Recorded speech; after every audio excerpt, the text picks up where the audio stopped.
survivor of the David Koresh massacre. I recently dyed my hair back to blonde. I was just tired of being judged. Now when I say something stupid, everyone believes me. People tell me all the time that I look like Sarah Jessica Parker, but it's crazy because I never had sex in the city, but I was a whore in the country. I lived with my boyfriend for 18 years, and he refused to marry me. His reason was because I had a low credit score. I mean, can you believe that? That's fucked up. It is fucked up. I mean, I wanted a ring so bad that I put my finger up his ass. That's right, I did. My prom night was awesome. I watched Pretty in Pink. I drank a bottle of wine. And I rubbed my tits on a poster of Keanu Reeves. Well, it wasn't the actual prom, but it was a lot better. I got the sweetest dog, but sometimes he acts like a vicious beast when he grabs hold of my socks. Lately, I've been wearing socks to bed, and I was so scared that he might attack me in my sleep. So I had him neutered and made socks out of his scrotum. Yeah. And now he just licks them.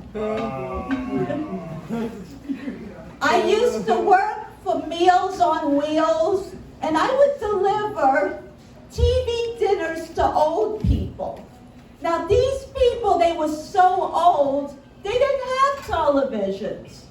So why give them TV dinners?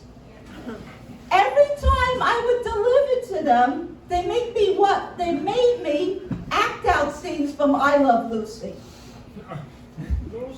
Lucy. When I was a little girl, I used to like to watch the Smurfs.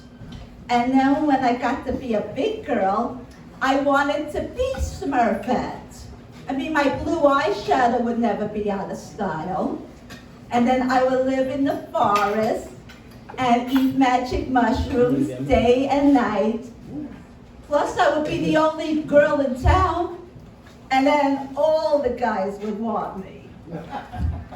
Yeah, but then again, all the guys would want me. I mean, these little fuckers had powerful explosions. The walls would be covered with Smurf jizz. It would look just like a Jackson Pollock painting. I'm going to tell you a story, and it's a real story. It really happened to me.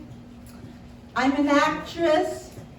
A few weeks ago, I answered this ad that says, attractive female middle-aged actress wanted for a sex pot mistress role. Huh? Well, look at me. Ow. Yeah. Well, I didn't get the part. But I did get the part of the mom who's a deaf mute. Apparently, having a voice like Fred Dresser doesn't translate as being a sex pot. But I didn't care because I was going to be in a sitcom pilot. So I went onto the set, and I was talking to the director, and he hands me a script, a salami, and a tube of lube.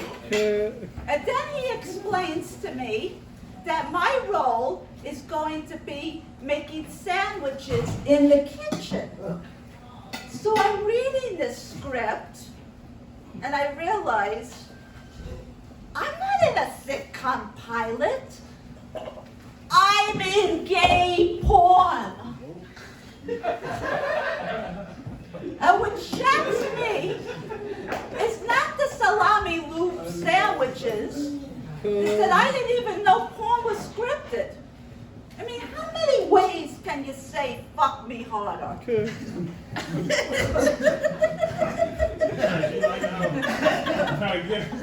Yes. Scupami forte before the kafoka. I mean, I tried to find a Hebrew word for fuck me harder, but I couldn't find one. I guess the Jews are tired of being fucked. Oy vey.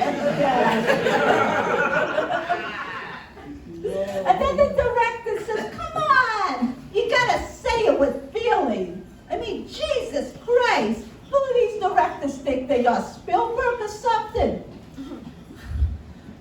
So this is how the scene goes. I'm in the kitchen making salami sandwiches while my son is in the other room with his math tutor sucking his cock. I go into the other, oh, you like that one, huh? I'm regular friend. I go into the other room. They quickly pretend to be studying. I go back into the kitchen. They go back to blowing each other. I go back into the other room. They stop. Back into the kitchen. They start. And on and on and on. I mean, everything was fine until I started to get these thoughts in my head. Is everybody fucking when I leave the room? When I visit my elderly parents and they're reading a newspaper while I'm in the room, and then when I leave the room, is that what they're doing? Yeah? Okay, if I only would have known that's what you're supposed to do. When somebody left the room, I would have had a lot more fun. Well, sorry, audience. I ain't leaving this room tonight. Anyway, the point is, being an actress is hard work. I made $150 on that day of gay porn. And I didn't even get a sex tape, which that pisses me off because that could have really helped my career. I mean, people get discovered in the weirdest places. But to be honest, I often wonder, who might be jerking off to me in that video? Oh, okay.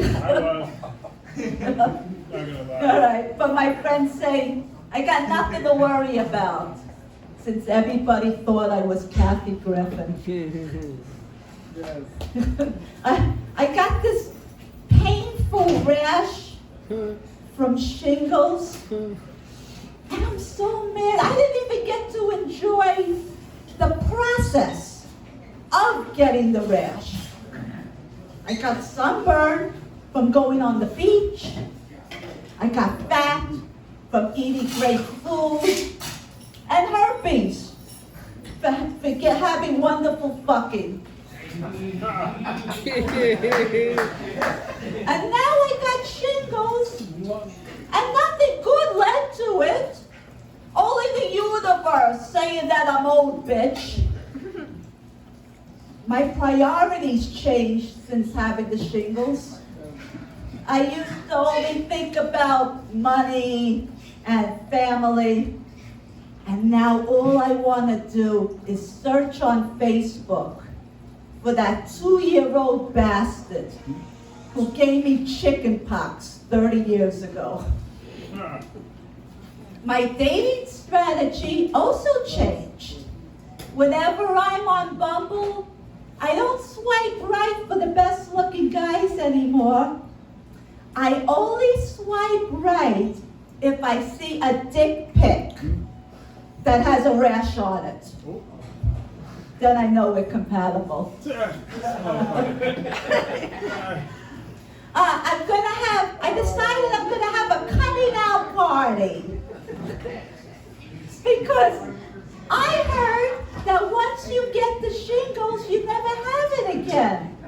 So I invited all my friends over.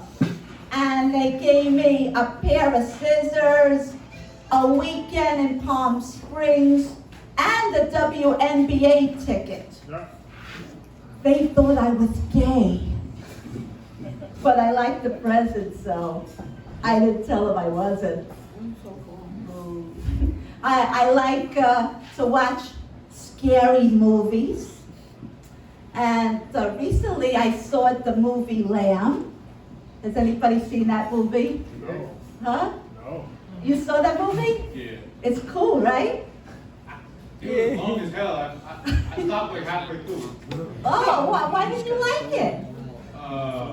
It was different as hell. Like, it was different. Yeah, I know, but it wasn't scary, right? Not really. No, it was kind of weird. Like, Yeah, it was weird. But it's like the half lamb, half person, half child. It was yeah, I cute, understand it. Yeah. right? It was cute. You know, I bet they're going to make one at the Build-A-Bear workshop. I mean, it's going to be like the perfect gift for a loved one during Christmas, if they're into being a furry. I also like the movie Child's Play. Yeah, I would adopt Chucky from the movie. All he needs is some love. I mean, he would be my perfect child. He would take out the trash and do the dishes and kill my neighbor next door. The one that mows the grass naked.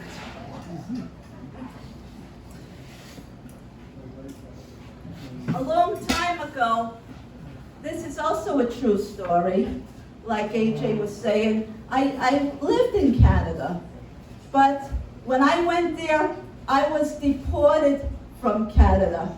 I only went there because I thought that the weed was legal over there. I found out it wasn't.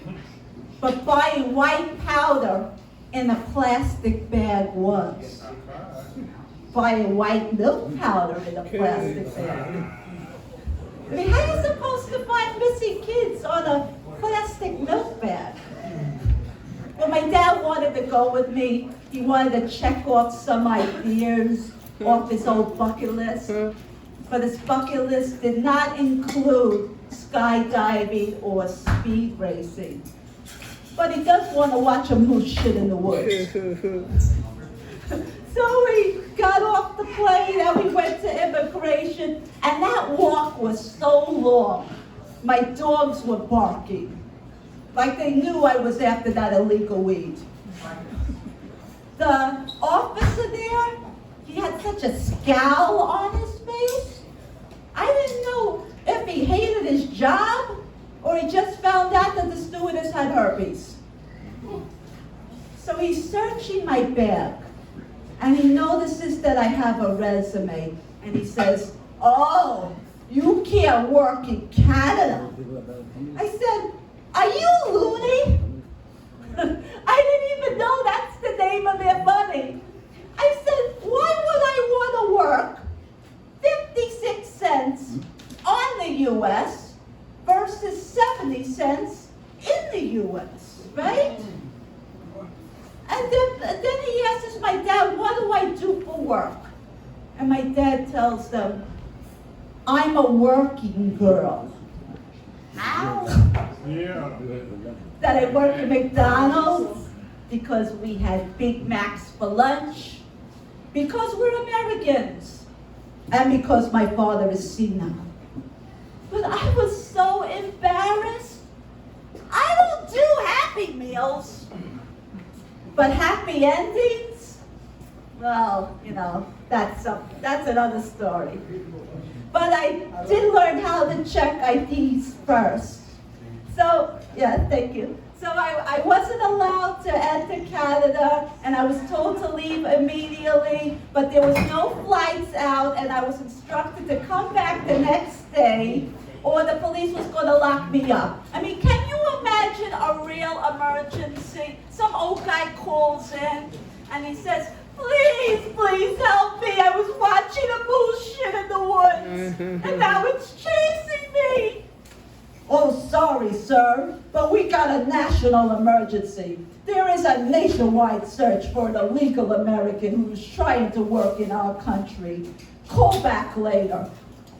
Well, the officer did take one of my happy endings, and I was allowed to visit after all. But let me tell you something, ladies and gentlemen. American cock is so much better than that Canadian bacon, right? Woo! Just like it's money. It only works 56% of the time. Thank you, I'm Summer Sinclair. Yeah!